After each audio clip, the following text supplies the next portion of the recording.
Mm.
Okay, hi everyone, welcome. It's Roy Ripper here. Welcome to my free video hangout. I can see that everyone's just entering the room, and that's great. Um, I'll try and do some shout outs if you can, just while I'm all waiting for you guys to get in here. It looks like it's going to be an oversubscribed event, so well done the people that have clicked in early. Isabella, I can see you've just entered the room. Mark, Brucine, Kate, Ajib, good to see you. Dean, these are going in so quickly. Sebastian, I can see you. Graham, Charlotte, okay. Danka, I've got you in there. Agata, I've got you in there. Good, okay. I'm running out of room to get all these names in. Kate, Mark, Michael, Sarah, Sebastian. Okay, so look, I can see that you're all getting into the room, and it's kind of, there's so many in here now, I don't think I can read out all the names that are getting in. Just while we're waiting for the final people to arrive, I just wanted to say thank you very, very much for all of you that have helped support this brand new book, Recruitment Blueprint, that we released 2 weeks ago. Just wanted to say heartfelt thanks to all of you that downloaded it, that bought the book. You'll know probably from the press and my tweets, etc. We went to #1 on Amazon, #1 bestseller on Amazon in 3 different categories within 2 days. So I'm really, really stoked about that, and I wanted to say thank you. Now, look, I'm sure you've done this already, but for anyone who hasn't had a chance to, if you've got the book, inside the book is a link to get some free downloads, and I think there's something like 14 downloads, templates, forms, PDFs, anything that I have designed, delivered in the past to my coaching clients. I've bundled these all in, and I wanted to give to you. So things like job order forms, candidate qualification sheets, interview prep, client interview debrief, etc., etc., etc. Now, if you haven't done that through the book, just on the right-hand side of your screen, you should see a pop-in that says, "Did you get your free downloads already?" I don't know if the photograph is appearing, but there's a download button. If you click on that, it should take you to a separate tab in your browser. You can do that now. You can open it up and do it later. You can do it whenever you like. But do get those downloads. They're free. They're for you. And please use them in your business and let me know how they work for you. For anyone that's watching the replay of this, I want to try and give you, I don't think you'll get that pop-up. So let me just tell you quickly, the URL that you want to go to is my site, royripper.com/book bonuses. That's royripper.com/book bonuses. and you'll be able to get it there. Okay, so look, without much ado, let's crack on. I think I've got everyone in the room now. Just want to check. Yes. Okay, good. Got a nice crowd today. Just to let you know, what I'm going to do is obviously great to have you here. Welcome to my office. But what I'd like to do, with your permission, is share my screen with you and take you through my presentation. And my presentation, just to let you guys know, this is a gift, right? It's a gift from me to you, because the book going to #1 just made me so pleased and so grateful. Remember, the first time I've ever written a book, threatening to do it for 20 years, and then finally I had the push to get it done. And with your support, it got to #1, and that's what I'm grateful about.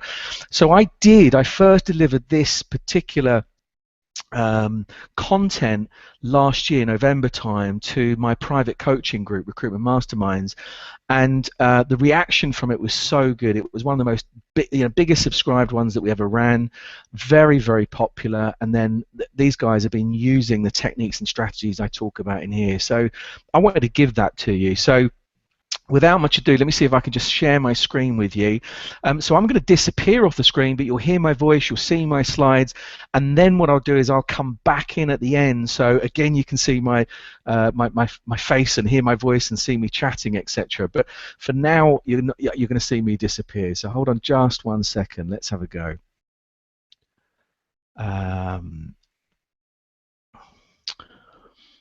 Okay. Good. All right. Well, listen, I am hoping that you are seeing my screen. Joe, if you're hearing me, what I'd like to do is just give me just type in yes. We can see this. Not for you guys, just for Joe, who's helping me today. Let me just get it back to my screen. I just want to make sure. Joe, just type in a yes. We can see it. Good. Okay, Giuseppe, I know that you're in. Joe, just give me a message that you guys are seeing the slide. Yep, need to pop. Okay, cool. No worries at all. Bear with me a second, and let's get that back up. Good. Okay, so guys, this whole thing today, how to recruit superstars for your recruitment business. And why this subject? Well, over the last couple of weeks in launching this book, I have spoken to loads of you, okay? Lots and lots of business owners, recruitment business owners worldwide. And I ask every single one of them, you guys, that are on this call, you may have heard me say this question: what's the #1 challenge in your recruitment business right now? What's the one thing that frustrates you? The one thing that, really it's a struggle in terms of being able to do this? Overwhelmingly, and in fact I've spoken to over 57, about 60 recruitment businesses in the last couple of weeks, and all of those owners have opened up and they've told me about their businesses and the challenges that they face. The #1 universal challenge was finding, recruiting, training, motivating, and keeping or retaining great recruiters. And today I want to help you guys by tackling not all of that today, but a major part of it. So look, today I'm going to show you, I suppose I'm going to show you how you can learn from the 7 biggest howlers that I've made in my recruiting career, over 27 years of doing this, the 7 biggest mistakes that I ever made. And what I'm going to hope is that you'll learn from those mistakes and hopefully not repeat them. But also, how you can avoid making those same ones. So the 7 biggest recruiting mistakes I made. I'm also going to talk to you about 9 killer questions that you must ask. So that's a bit of a quick fire thing. I'm not going to labor those things. I'm just going to say to you, these are the 9 killer questions that you must ask if you are recruiting recruiters, you're trying to bring somebody in to work for you, whether they're a rookie, whether they're a veteran, whether they're your best friend, whatever. If you're going to bring them into your business, you have to be asking these 9 questions. And then finally, right at the end, I'm going to give you Actually, I'm going to give you a couple of bonuses today. Finally, at the end of today's presentation, I'm going to give you a killer strategy. All right, a strategy that one of my mentors taught to me all those years ago, and it's something that I've used not only in my recruitment businesses, but in my training business and with all of my coaching clients. I teach them this one strategy, and I'm going to share that with you today as a bonus. But you need to hang in, all right? So keep in there. If you have to go for any reason, not an issue, not a problem at all. There's a recording of this, and we'll send the replay out to you. But if you can hang on in there, I'm going to give you details of that killer strategy. I'm also going to send to you after the webinar another bonus, and that's a free ebook. Now the ebook is called My 3 Interview Superstar Selection Sequence. So the 9 killer questions that I'm going to detail, that's in there. It's going to give you, that book's going to give you the exact process, the exact questions that you need to ask, and how to get the best recruiters working for you and not for your competitors. So look, packed content, and that's any of you that know me will know I'm just famous for wanting to over deliver, just masses of content. Let's put it out there. The danger with this, of course, is that it can be often overwhelming. So hang in there. If there's any questions at all that you've got, please type them into the questions section to the right of your screen, and I've got my team members there. Any technical issues they're trying to help you with, that's cool. And then what I'll have is a Q&A at the end. I'll come back on camera, away from the presentation, back on camera, and then I'll deal with any questions that you guys have. So as I'm speaking, write them in, and we'll take them all at the end. Okay, so look, I've been where you guys are, all right? The people out there, if you're business owners, I've been where you've been. And many of you will know already that I've worked with, in fact, I've worked for over 27 years. That definitely makes me feel like the oldest git in the room. 27 years in the recruitment industry as a junior consultant. I started as a rookie in my first recruitment role as a consultant. So I progressed from that junior, that rookie, to a consultant, a senior consultant, a manager, a business owner, a mentor, and a coach. So all of those roles I fulfilled in our industry, 27 years of doing it, and still to this day, I know it's challenging for us. There are days that go by that you do question your sanity a little bit in this industry, but I've got to say to you, 27 years in, I'm still loving it. I'm loving the vibrancy and the energy and everything else that we get from this. Now, not many of you will know that I've grown 3 very successful, very highly profitable recruitment businesses of my own. So recruitment companies of my own, as well as mentored and coached hundreds of business owners worldwide to launch and grow their own recruitment businesses. I've trained over 37,500, that's correct, 37,500 recruiters worldwide through my live training events, through my video products, through my online training, now through my books. Thank you, #1 Amazon bestseller, thanks to you guys. Some of my clients, there are too many of them to kind of mention, but there's a few up on here. Orange, or Everything Everywhere as it's known now. Who else? We've got Pertemps, one of the largest independent recruitment groups in the UK, privately owned. The Al Rajhi Bank, one of the largest banks, or the largest bank in Saudi Arabia. So loads and loads of recruiters worldwide, 37,500 throughout 23, 33 countries, and still going strong.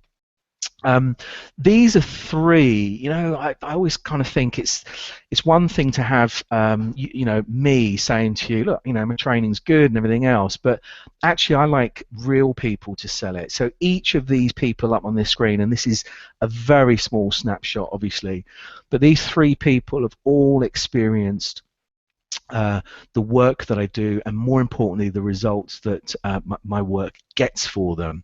So I'm not going to bore you by reading through those things. If you are interested, these are 3 directors running their own businesses, and getting the kind of results that I know you guys are really interested in. Okay, Um, I was extremely fortunate, okay, extremely fortunate, blessed in fact, to have had and worked with three of the most influential and successful and generous mentors in the recruitment industry during my early career. So let's start with, I suppose, the guy in the middle. Most of you, certainly actually the UK customers and the US customers, will recognize James Caan. Dragon's Den fame, and in fact, I know he does a series that's broadcast in America, a CBS program with regards to business startups. Well, if you guys didn't know this, James had a very successful recruitment organization, grew it, sold it, etc., and now is the chairman of a private equity company. Well, I set up and ran my first recruiting business with James. Okay, so I set up and ran my first recruitment business with James. I will tell you that was a disaster, not because of him, but because of me. And I'll tell you what I did about that, and how it brought me to the place that I am. The guy on your left-hand side with the glasses, the braces, the double cuff shirts, and showing us his three fingers there, his other arms cut off, is the late great Tony Byrne.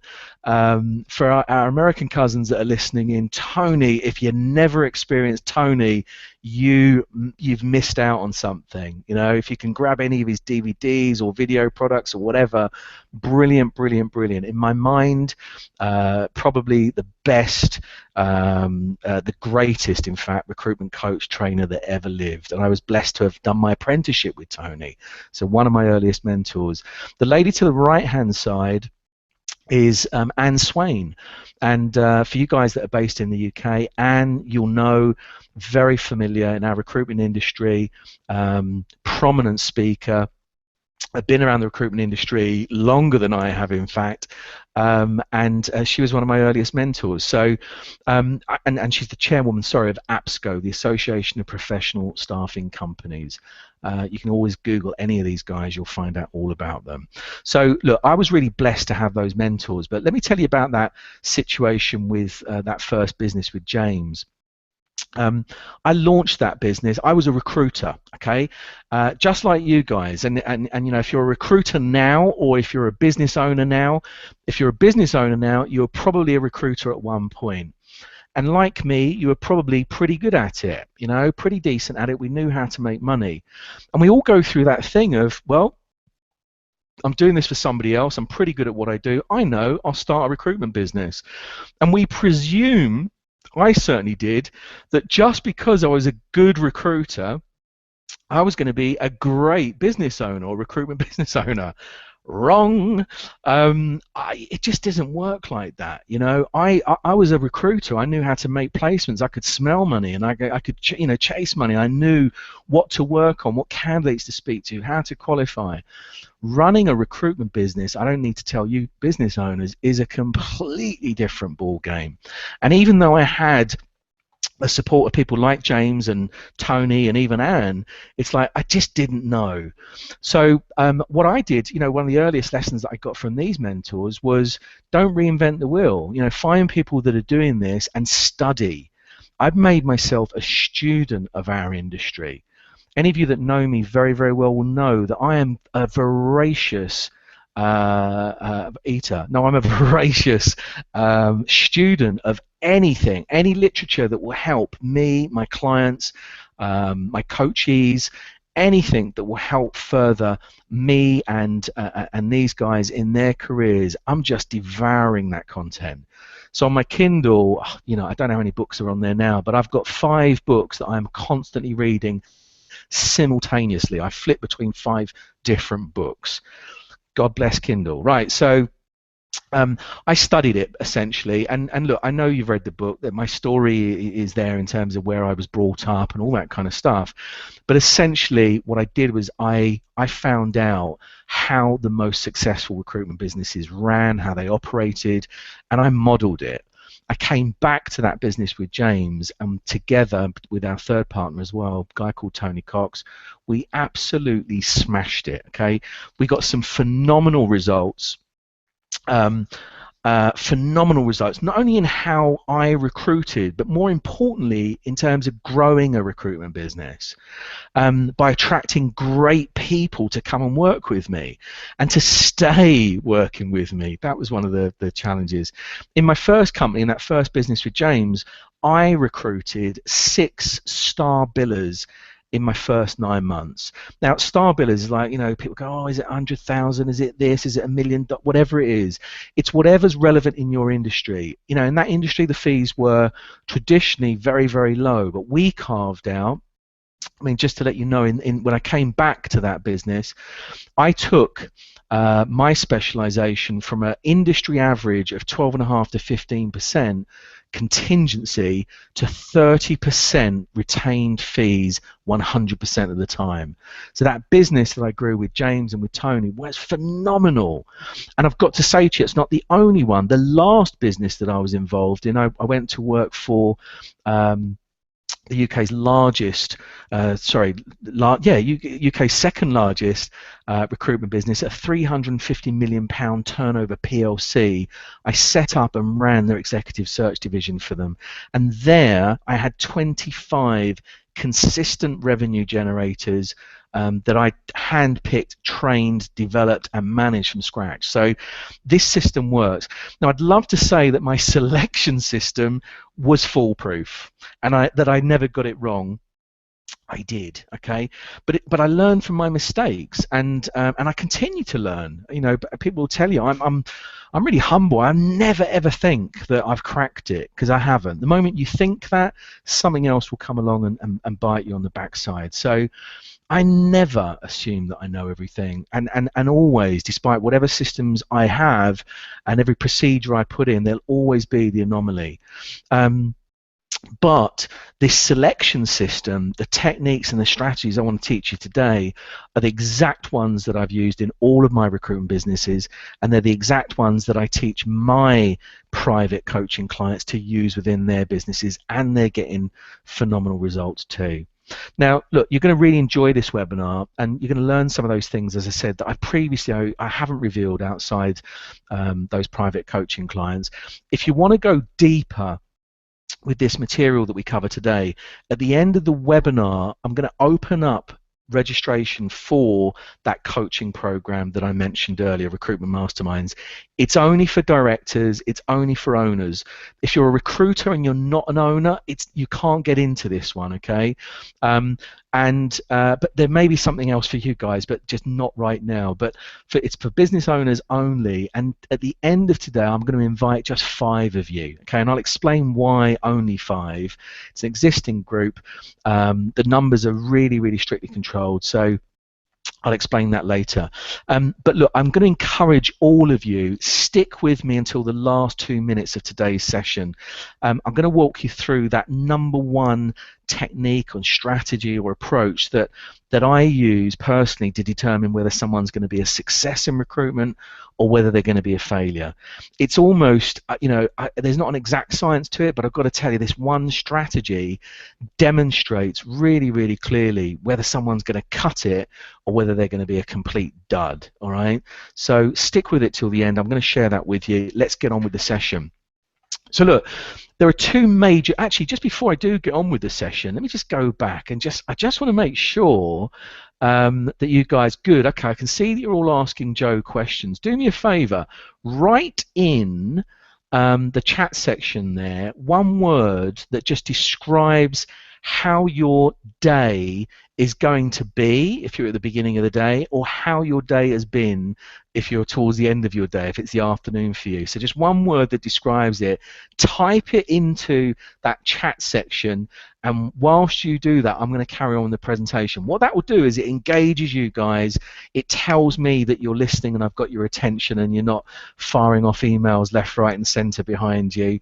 But just do that for me, okay? So 1 word describes how your mood is going to be today if you're at the beginning of the day, or how your mood has been or how your day has been if you're towards the end of the day. I'll leave that one with you whilst I carry on. Okay, so let me just make sure. Yep. Okay. Good. Okay, Joe, I can see that that's all working fine. So I'm going to go back to my show. Okay. So look, two myths that I hear, myths, whatever. Two things that I hear from every single business owner in recruitment, right? Can you guess what those are? Number one myth, right? The number one myth. Roy, we should be able to easily recruit for ourselves.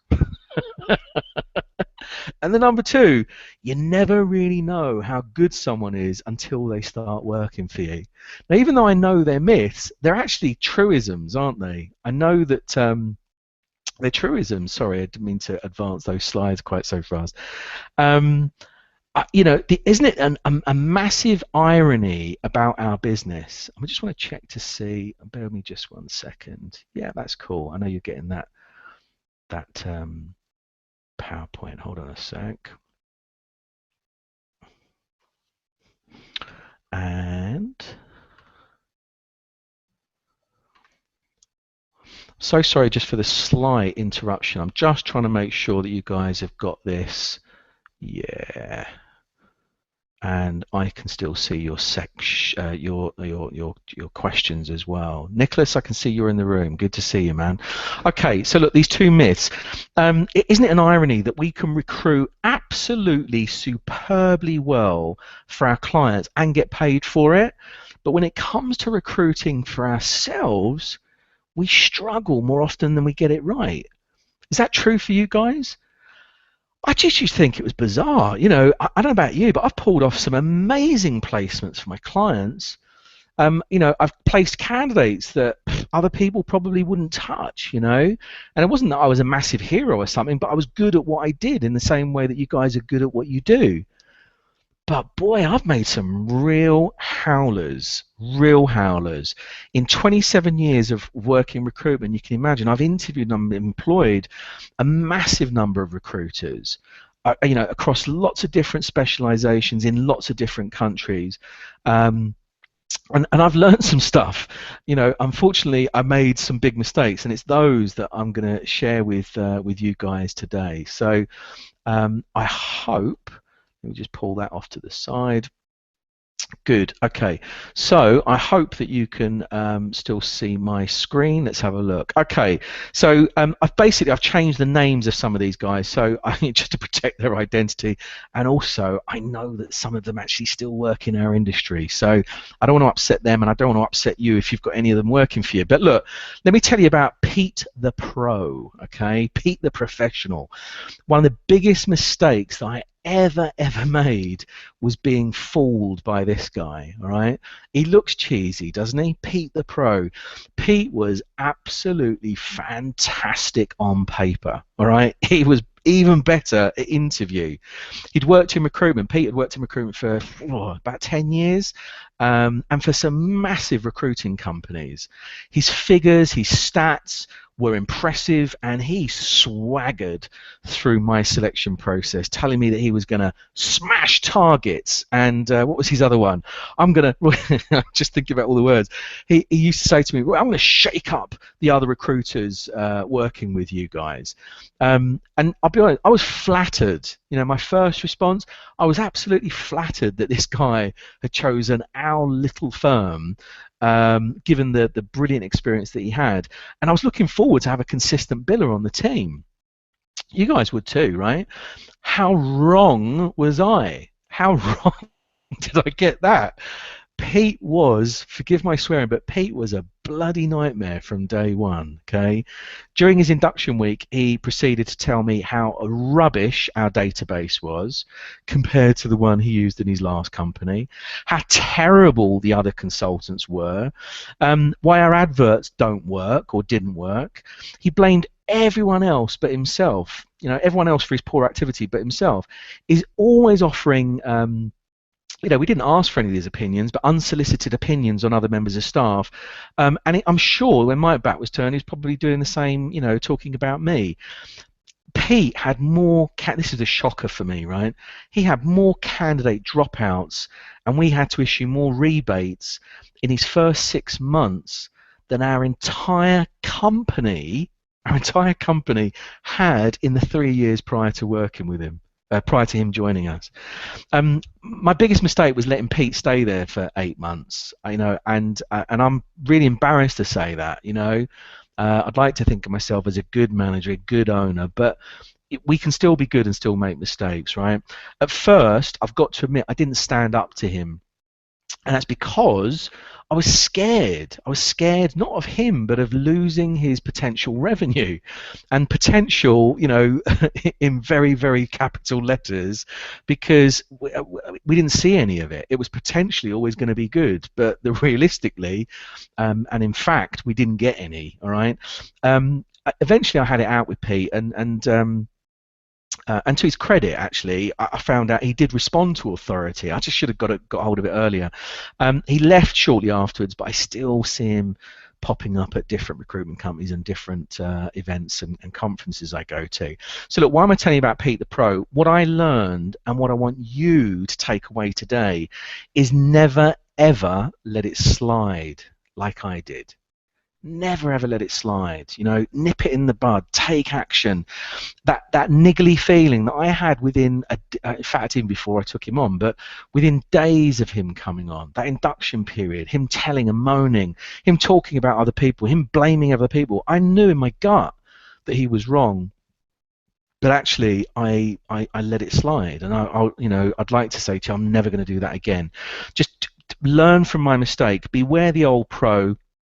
Don't be fooled by the potential revenue, but concentrate instead on immediate results.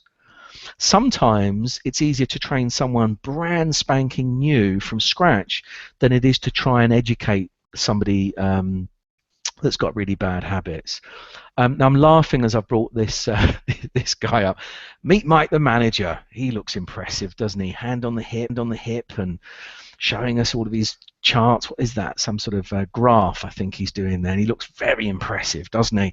Well, Mike the manager working for me was great. And you know the type, right? I'm sure some of you out there are going to be giggling. Tell me if you recognize Mike. He was keen to tell me at interview what a great manager he was. And I was listening to this guy. It seems like he'd swallowed every single, in fact, he was the Platinum Guide to Management. He'd swallowed the Platinum Guide to Management, and every single platitude, management quotation, the types of things. It just seemed like they were just rolling off his tongue. Every sentence he had, blue sky this, or think outside the box, or there's no I in team, or whatever. Some of my best ones I've got from Mike the manager. But basically, look, what he told me was, he told me not to worry.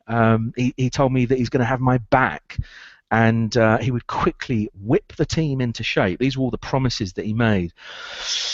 Mike didn't last long. My consultant sniffed him out within the first week. He spent so much time drawing beautiful graphs, beautiful pie charts. The guy was a whiz with Excel and PowerPoint, etc. He used to collect stats and ratios and produce fantastic looking reports, but he forgot the vital ingredients of a profitable recruiting company. The three most vital ingredients: clients, candidates, and colleagues. Mike lost their respect in that first quarter, so they sniffed him out in a week. But in that first quarter, he always had a reason why he wasn't going to join them in the new business sessions, or in those generation sessions like your power hours. He just always had an excuse. I'm doing this proposal. I've got a client meeting, or he's just never there. He also, the other thing is, these fancy PowerPoints, they were so good that he used to leave his own activity figures out of them. I don't know how we were fooled by that, but they used to be so pretty and whiz-bangy that we used to ignore the fact that we couldn't see his activity. And if there was ever any good stuff, he would try and steal the credit from the consultant. So for a client meeting, for example, if he had invited himself to attend, he would steal the credit from the consultant that had booked it. Mike the manager got a nickname in our business, and it wasn't a very kind one, if I'm being really honest, but it was a very true one. So the consultants used to call him "Can't Bill, Won't Bill." He was managed out of the business after 2 consecutive poor quarters. Again, 6 months, actually a long, long time, and it's not one that I'm very proud of.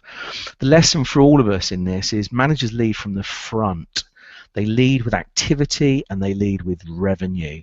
They walk the walk and they talk the talk. Do not be fooled. If you're a manager out there, it's really, like I said in the very beginning, I'm no different from a lot of us, that I was a good recruiter and then I was made manager, and then I was a reasonable manager, and I then decided that I wanted to run my own recruitment business.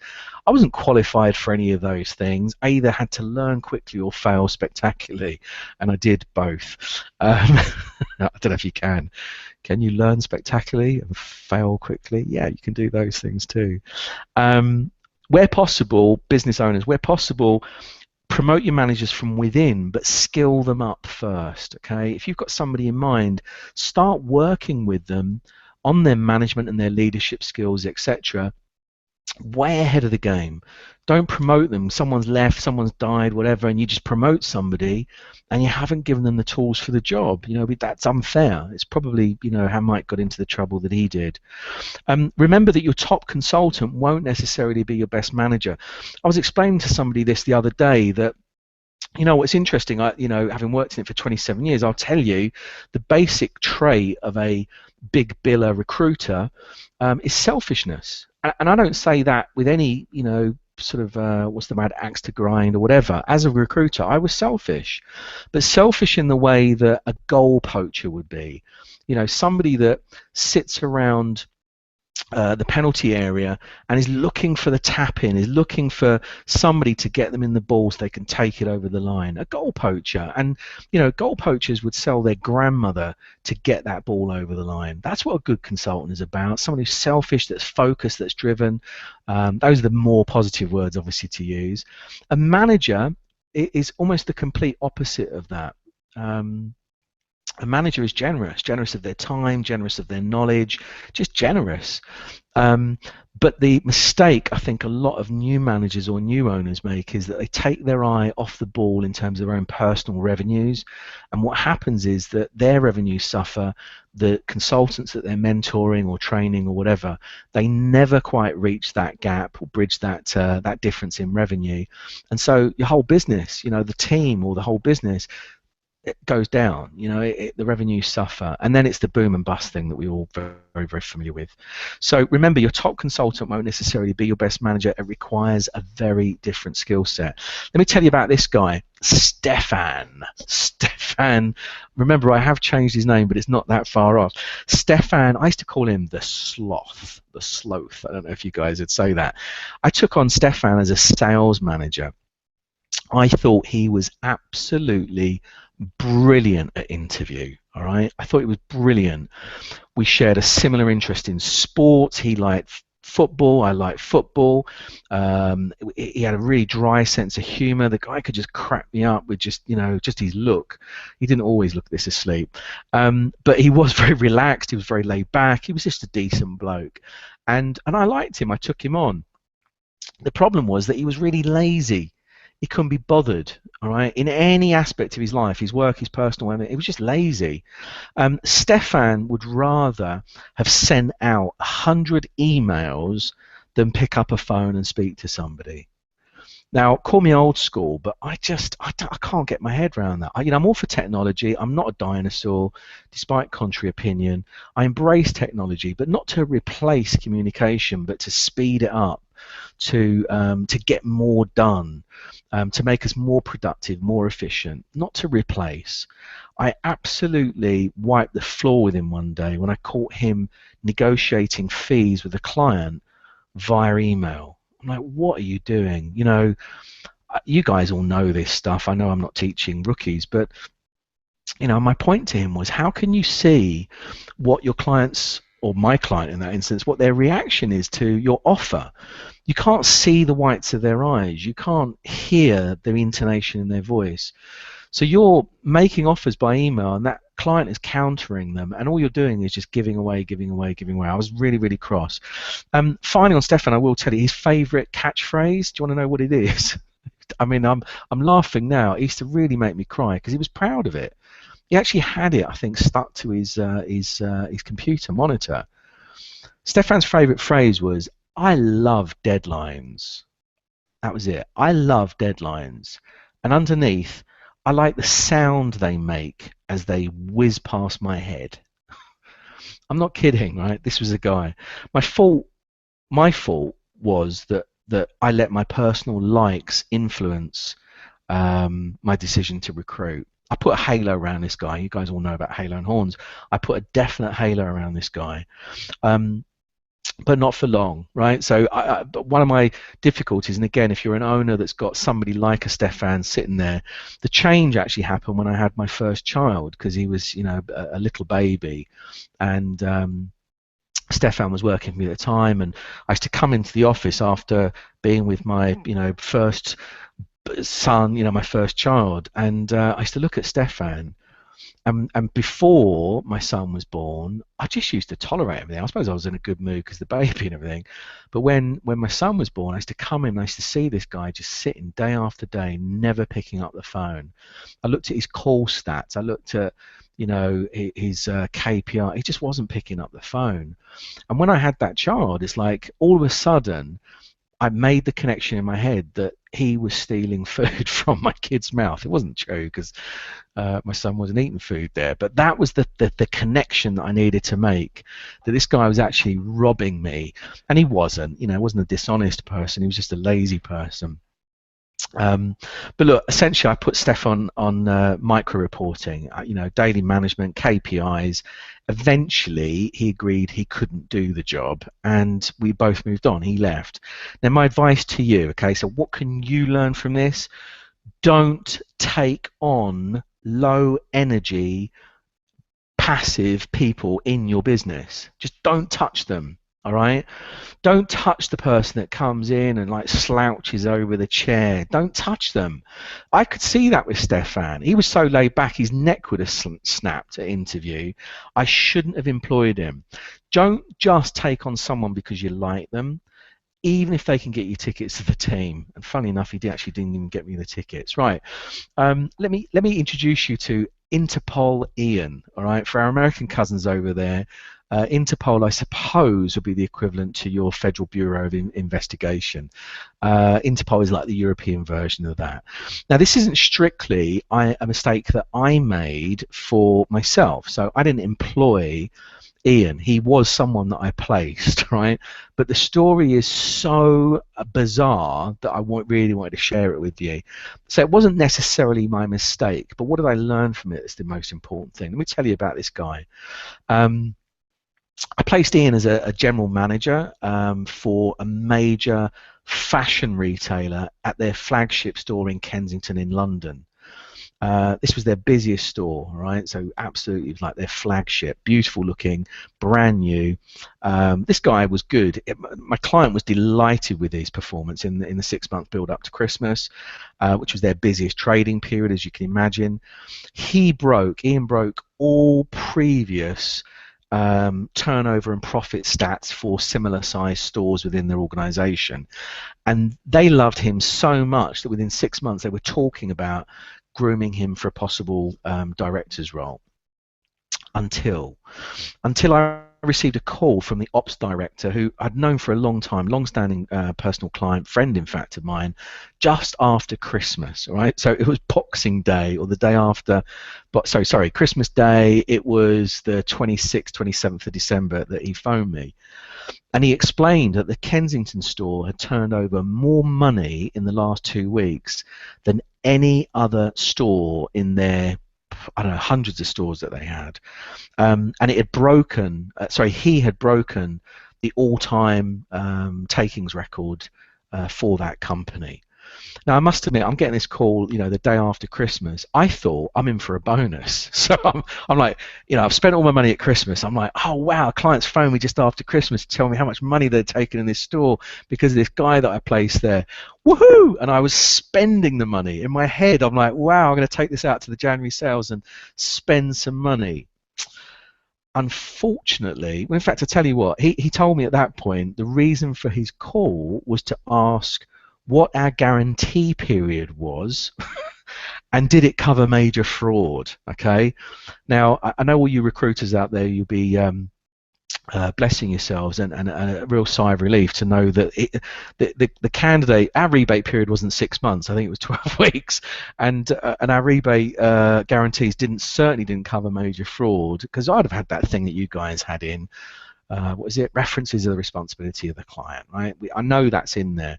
But let me tell you the story about Ian. Unfortunately, it became apparent that Ian had locked the shop up on Christmas Eve, and he'd vanished into the night with over £750,000 sterling in cash. I'm just going to say that figure once more time. £750,000 in cash. Now, according to Interpol, he was wanted across Europe for 3 similar crimes, fraud, and they were very interested in tracing him to answer some pressing questions that they had. The lesson I learned, and I follow to this day because of Interpol Ian, this is what I do. Even though our terms and conditions normally absolve us of any legal responsibility for taking references on behalf of our clients, I always, what's the word? Always, personally, okay, that's the other word, personally, I don't delegate this, I always personally check the references with previous employers on everyone I employ to work with me. So I don't care if you're joining me as the bookkeeper, the accountant, a recruiter, another trainer, a PA, a direct, whatever it is, I will personally call your previous bosses, and I will talk to them director to director, MD to MD. This is not something I delegate to human resources. This is not someone that I get a secretary or my PA to do. This is something that I want to do myself. And I'll ask them in a phone call. It's not a reference. I'll ask them in a phone call, look, this guy's coming to work for me. How can I manage him or her to get the best out of them? How did you find managing him or her? Is there anything I should be aware of? How can I get the best out of this person? What are they going to give me? Anything that's going to help me help the person that's coming to work for me, vitally important. Never ever delegate it. Okay. I've got a few more people that I just want to share with you before we move on. 3 of the last people. These ones quick. Not quite right, Natalie. All right, not quite right, Natalie. I will tell you, not quite right, Natalie's are not always called Natalie. Sorry, in this instance, I've called her Natalie, but Nathaniel. Okay, so can be blokes as well. Not quite right, Nathaniels as well as Natalie's. It's usually when I've been desperate to fill a desk. I've got an empty space and I'm really desperate to recruit, and I take on someone that just doesn't quite fit the bill. And I think back on every single one where my gut instinct was literally screaming at me. I put it down to hunger. It was like I probably went and got a pie or a sandwich or something, but my gut instinct was screaming at me not to take them on. But for some reason, I don't know whether my brain just got a bypass or whatever, I chose to ignore my gut and get them in. What happens? What happens to us? It's like, duh. I realise, right, it's hard stroke near impossible to get ticks in all the boxes. There is no such thing as the perfect recruiter. And by the way, if you find them, please let me know. And if they've got any brothers or sisters, I'll be, mad keen to employ them. They don't exist. It's near impossible to get ticks in all the boxes and recruit perfection every single time. But I would recruit these people and I'd adopt them like a project. I'd adopt them like a martyr takes on a mission. I would say things to you like, I'm sure that they're going to work out in the long run. I'd be justifying that.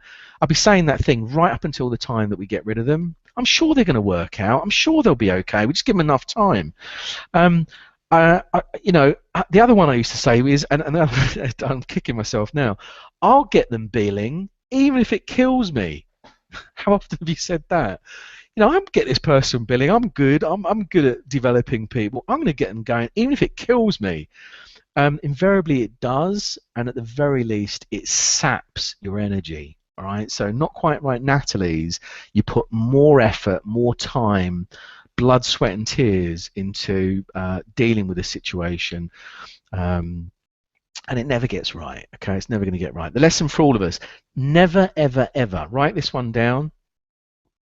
Never, ever settle for second best. Okay, never, ever settle for second best. You've worked damned hard. Again, forgive my profanity, but you worked damned hard to build your recruitment business. And quite frankly, you deserve more. Okay, why would you settle for second best? I know you want the best for your kids, you want the best for your family, you want the best for your friends. Why wouldn't you want the best for your own business? The place that you spend so much time, the place that you put your soul into. Why wouldn't you want the best for that? Don't accept second best. If you can't visualize passing your best client to this person, I'm pointing at Natalie, by the way, on the screen. If you can't visualize passing your best client to not so right Natalie, not quite right Natalie, at some point in the future, don't recruit them. Don't recruit them. I'm not telling you to give them your best client. I'm just saying to you, picture it. And if you can't see it, don't take them on. Quickly, Dominic, my way's better. Spending spoons, right? Dominic was, he was a graduate, very, very intelligent guy. Worked in sales before, second job of sales, young, articulate, reasonably well presented. I've got the feeling that he's borrowed his suit from his dad, or he'd got it from a charity. It was about 2-3 sizes too big for him. But apart from that, the guy was smart, he was articulate, he was educated, etc., etc. But the writing was on the wall during the first 2 days of his induction. All right. Within the first 2 days, I know, because he failed to achieve any of the small, easily achievable activity targets. So even though it was his induction, I do training or development in the morning. I'd then set him loose for the day, and I'd give him a really small activity target. It's what I teach now. Don't mollycoddle somebody. Bring them in and train them, sure, but get them achieving. Set them targets from day one. Small, achievable targets. Dominic couldn't even touch the targets that I set him. They were small, but he just wasn't even doing them. Instead, he came back to me at the end of each day telling me that he'd been really thinking about his role and that he had some amazing ideas on how we could achieve our new business goals in different ways.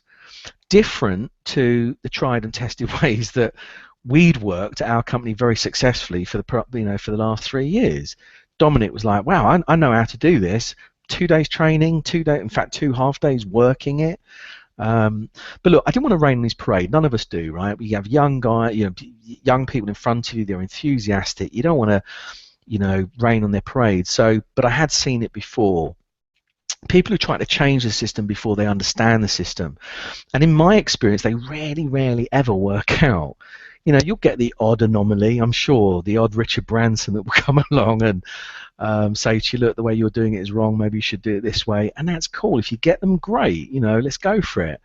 But you and I know what it takes to be successful in our recruitment business. Beware of someone that comes in and asks you to change that without really understanding it first. I cut him some slack. I didn't want to rain his parade. I just said to him, look, I really like you, so I told him to try it his way for a week, and then compare the results that he gets to his targets, right? Because I wasn't going to take those away. I just said, like, you do the targets. I don't care how you do it for 1 week. Let's just go with your way. I said to him, look, if you overachieve, I'll eat my hat. Clearly I'll put my hand up and say I was wrong. But if you bomb, you've got to promise to do it our way. He promised. He bombed in spectacular style. Guy went down in flames, and instead of doing it our way, he left after just 2 more weeks. So look, the lesson for all of us: look for ingenuity, look for intelligence, look for, if qualifications are a prerequisite of your job, definitely look for those things. But beware of people who want to change what you do from the start. Okay, I don't mind people coming in and making revisions to, my business. I've always believed in constant, never-ending improvement. It's a principle that people like Apple have built a whole philosophy and an industry off of. But I just don't like people coming in that are brand new, that don't understand the way you do it, and then I try and suggest a different way to you. Look, my final howler, I've saved the best till last. My final one, this is one that I warn all of my coaching clients about, but I've committed this same sin myself. So this is one of those case of do as I say rather than do as I do. My mate Johnny got fired. Okay, so he got the sack from the job that he was doing, and I wanted to help him out. I wanted to he was a friend of mine, so I took him on. And John was a brilliant manager. He promised to help me deal with the staff. He just said to me, look, I'll take your headache away. He did. And for a while, it was really good. It's nice to have somebody that you know the quality of their work and you trust them and they trust you. We worked really well. He worked well. He earned great money, more money than he'd had done previously. He put in place some good systems, but for our part, we trained him up fully. I gave him responsibility. I paid him on time. Again, that wasn't something he was used to, but I introduced him to my best clients, okay, because he was good, he was quality, and it just meant that, I could do the things I wanted to do. But after a year, and how familiar is this, right? After a year, Johnny came to me and he asked to be given equity in the business, in my business, a business that I'd started by myself. The risk was 100% mine in terms of taking it on. I'd grown it by myself for 3 years prior. And for any of you guys that have had your businesses in excess of 3 years, you'll know that first 3 years is really tough. Talk about a roller coaster. So I explained this to John and I politely refused. Remember, he was my friend, so I politely refused. But I said, I didn't want to shut the door on him. I said to him, look, I'll be happy to put in place an equity share incentive scheme, based on performance, or happy to consider giving away some equity, but in exchange for investment. So I was happy to consider these things and put them in place. John wasn't happy, so Johnny ended up leaving me, starting a rival agency. He did me a favour. He did take my non-performing sales manager with him, so that was most welcome. Do you remember Stefan? And he tried to acquire the clients that I'd given him, the ones I'd given him to work with. And I think he won one of them because of he just offered a heavily discounted rate. But look, all's fair in love and war. I started a recruitment business by, moving away from somebody. Most of us have. So, no ill feeling. But there's a final lesson for us all in this, all right? It's not about, taking people on and not taking people on and trying to protect what you've got. It's about helping friends and family. Helping them by employing them very rarely works out. It's different. In my group, I've got 2 sets of sisters that set the business up together. So 2 sisters set their business up, 2 sisters set their business up, and they've been together setting the business up. But where you bring a friend or a family into an existing business that you've got, just be careful, because there are sadly few exceptions where it goes right and it pays off. You're better off building your own business and then giving those friends and family help in other ways. If you can support them, perhaps help them to start their own business without you. But be very wary, okay? All right, so look, I know I've still got you in there. Let me just check. I just want to make sure. I'm going to run through. Good, I've got you all there. That's cool. I'm going to run through. Let me just check that, in fact. Hold on a second.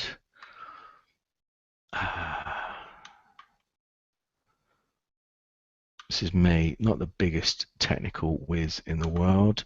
Joe, I know you're still in there and you're covering questions for me. Joe, I hope that is still going okay. Just type up for me if you can.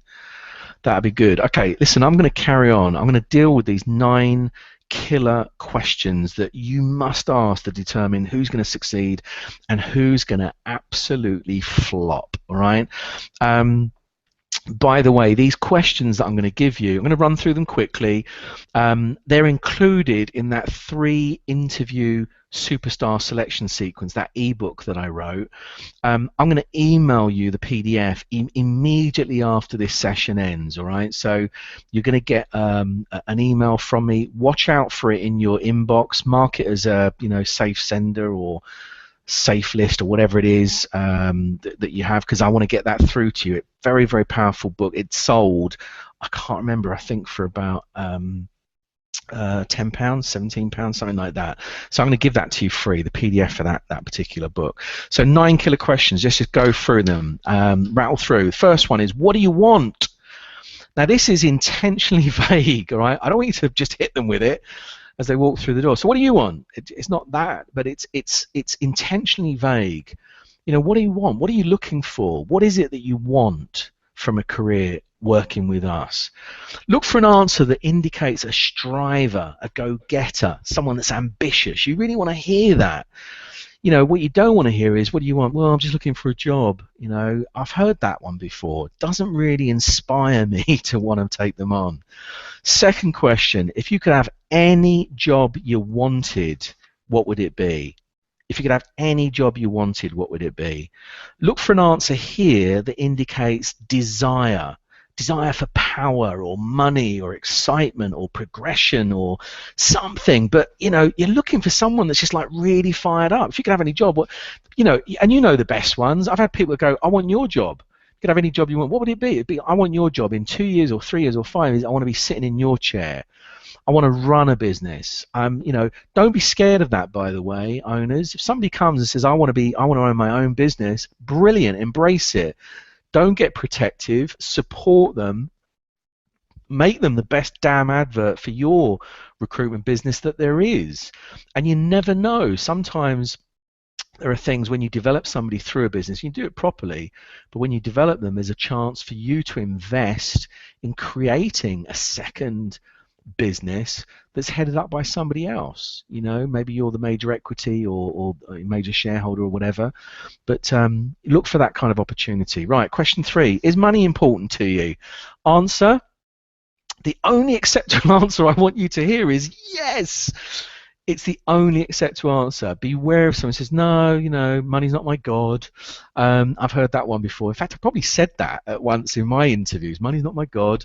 It's like, is money important to you? Of course it is. Unless you're living in a cave, you've got no expectations, and you want to, I don't know, go and live on an ashram or something, great. But at some point, you're going to have to pay the rent. At some point, you're going to have to, you know, buy things. And I don't know, at some point, you might be supporting your family. So, and at the very least, supporting yourself in later life. So is money important to you? You're damn right it is. Number 4, what are your specific income goals now and 5 years from now? Producers know that figure. They don't even have to think about it. You'll hear it come out of their mouths the moment that question ends. They'll say, right, this year I want to be earning at least 50,000. Next year I want to be doing, or sorry, in the next 5 years I want to be earning 100,000 plus per year. Whatever that figure is, and it's all relative. You know, I'm not saying to you everyone's going to be looking at those figures, but you're looking for somebody that's striving. They're keen to earn lots of money. One of my mentors, one of the people that I mentioned earlier on, he used to look for, so that narrows it down, he used to look for people with big expenses. You know, people that, and you know, don't shoot the messenger on this, he'd look for people that had children, that were married, that had mortgages, that people that had, you know, expensive cars, repayments, etc., ex-wives.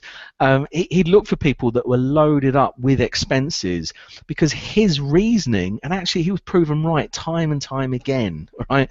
His reasoning was that if they needed to earn money, they worked harder to earn money. So, you know, take a leaf out of that one. I would never advocate get people into debt, right? I'm not saying that, but it's amazing the people that, you know, and I've been there, you guys have been there, when our back's against the wall, it's amazing how we can pull stuff out of a bag, right? So, yeah. Question number 5, what would you do with 100,000 a year? Insert your own figure here if you were earning it right now. The big hitter, the big biller, the person that you want working for you, the person who really wants it is going to have a very detailed answer to this question. All right, a very detailed answer to this question. Maybe it's a car, maybe it's a deposit on a flat, maybe it's a holiday. I spoke to somebody last week in one of my clients, and she was planning her wedding for next year. Big reasons why she would be spending, I'm sure, in excess of 100,000 next year. Number 6, why do you want to come into this business? I like asking people that. Good answers are going to include, I want to make a lot of money, or I really want to prove something to myself or to my family or to my friends. I want to, I want to progress. I want to travel. I want to, whatever it is, I want to achieve my goals. Bad answers, okay, bad answers include, I like people, or I want to help people. I'm not saying that's bad. I just wouldn't see it as the primary motivator for a big hitter coming into a recruitment business. I like the fact that they like people, but it's we've got to remember this isn't a job service. This is a commercial employment business. We get paid to match candidates to client opportunities and make good matches, i.e. ones that stay. It's not a bums on seats operation. It's about good quality work that we can repeat and repeat and repeat. So bad answers are, I want to help people, or I don't want to work nights. That was one I heard. And the other one I heard was, this was funny because the guy said to me, I don't want to work weekends. I think he was from retail where he'd had to work Saturdays and Sundays all his life. And I said to him, oh, well, tough. It's, recruitment's not a 24/7, it's not a 9 to 5 Monday to Friday. Recruitment's like being a police officer. You're always on duty, 24/7, 365. So why do you want to come into this business? Bad answer will be, I don't want to work weekends. What kind of environment allows you to be the most successful?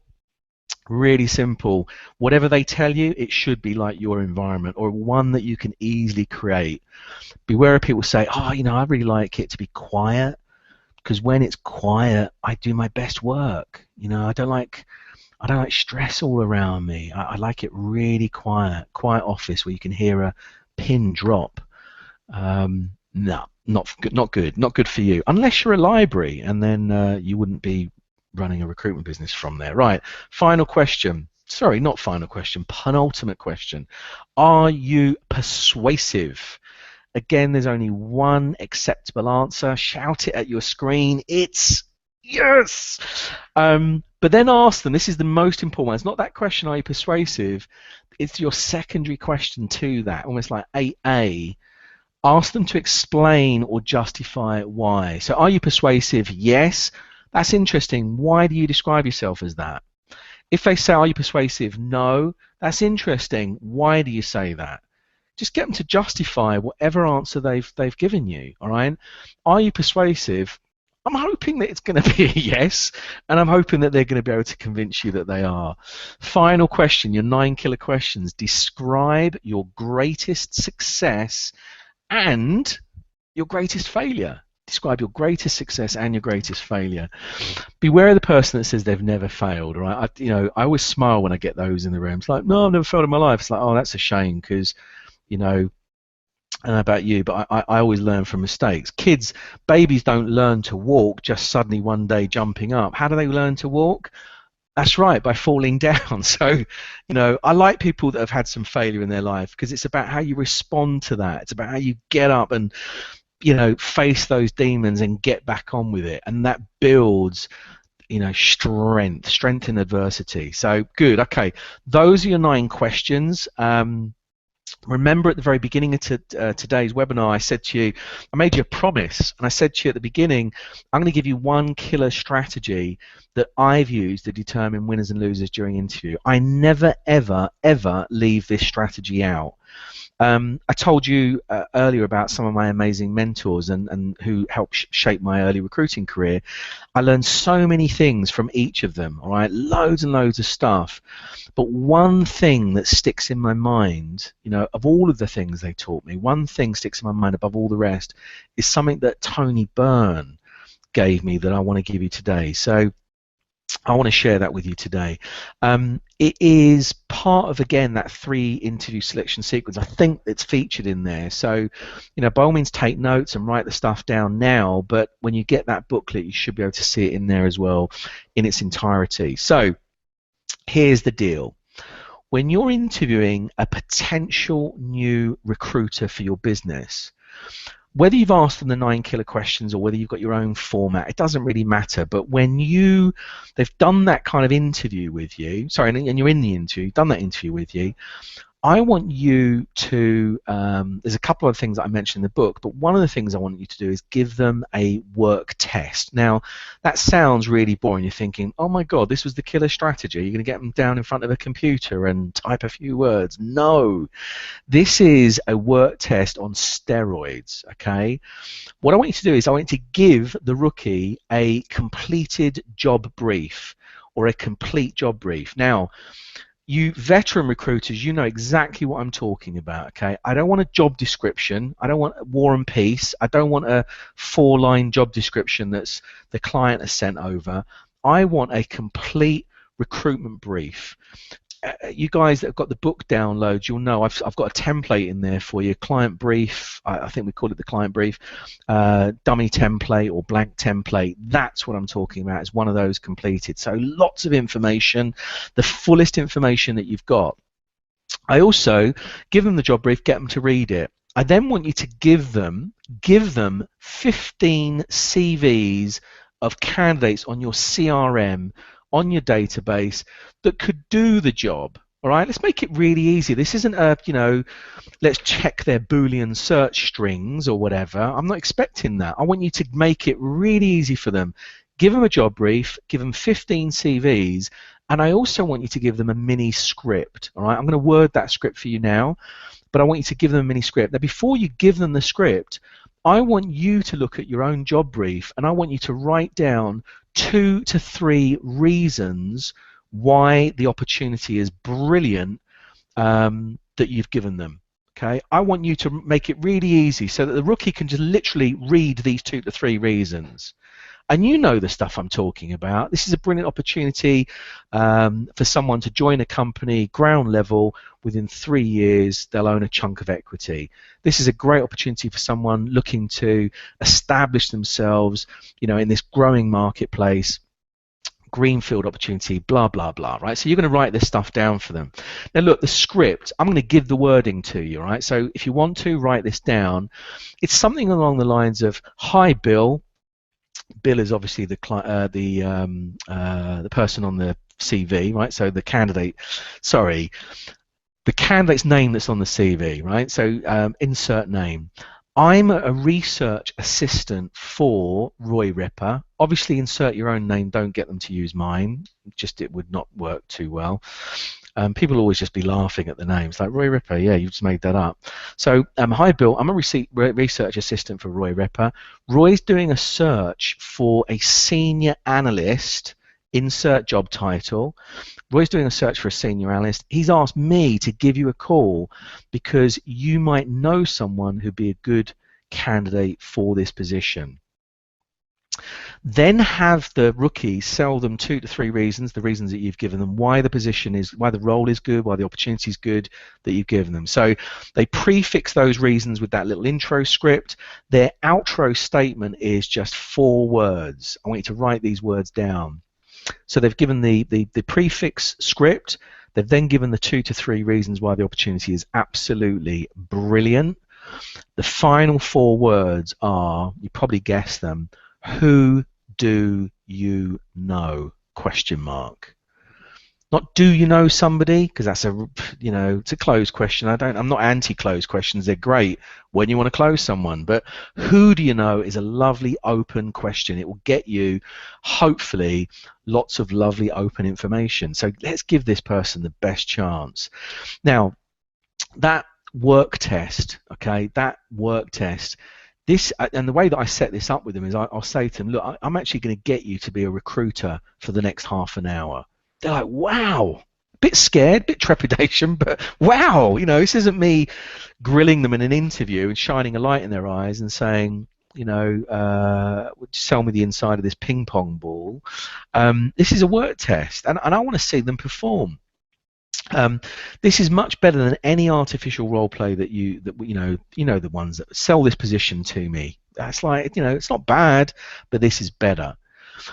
Look for someone. This is what you're looking for from the thing. Are you expecting results? No. If they get one, that's a bonus. All right. So don't just take someone on because, like, wow, they spoke to 15 people and they got all 15 people interested. There's something about them, but don't take that as, they're absolutely brilliant. Still quiz it and challenge it.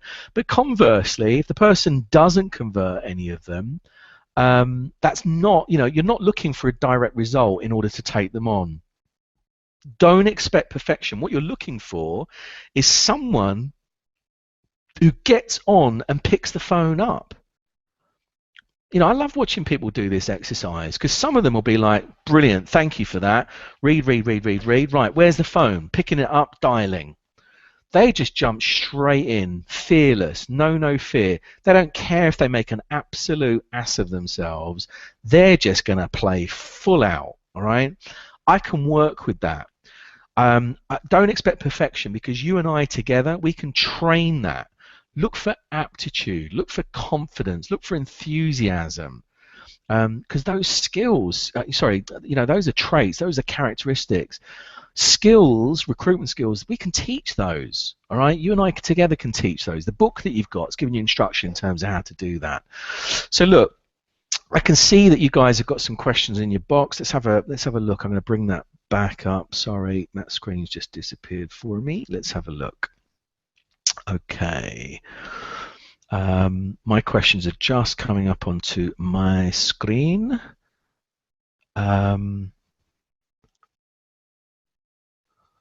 Okay, now I had Joe back to slide one, no questions. Okay, cool. All right. So look, I know that I haven't got any there. That's fine. If you think of any, put them all up. Joe, thank you, because I know that you've been sorting those out as I have been presenting. All right. You know what, guys? I'm going to try something here. I'm going to launch a small poll, and it's on the fly. So I'm going to ask you a question. It's going to have two answers, and I want you to answer it just to satisfy me. But I'm going to have to type this in. Okay. Here's my question.